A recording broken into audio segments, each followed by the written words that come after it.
Hello hello. Mix master ललन बाबू हिस्बे से बड़े दिन के बाद फोन कैले ही। आगे बहरा से आजे तो अबे के लिए और तोरा से बड़ी मिले के मन कर तो अभी आएगी? हाँ गे नहीं रे, बवाल हो जैतई। देख मना करमी तो हम अरे मैं डीजे वाले देख चीज मत कर। चल अपना बजा। निकाल अच्छा रुक बताओ ही जल्दी बता। ठीक है।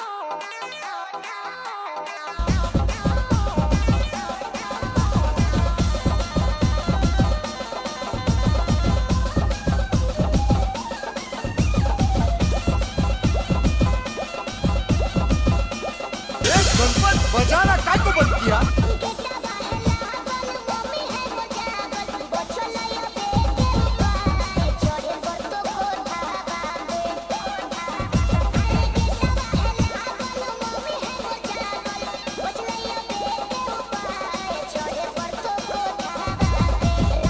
ओ डीजे वाले भैया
you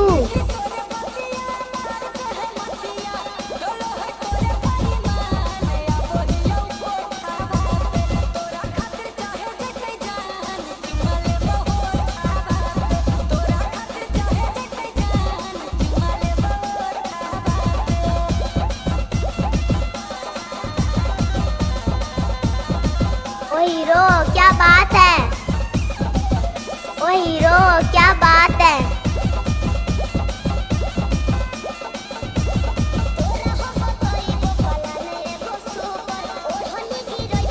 झारखंड में आग लगा दोगी क्या ललन?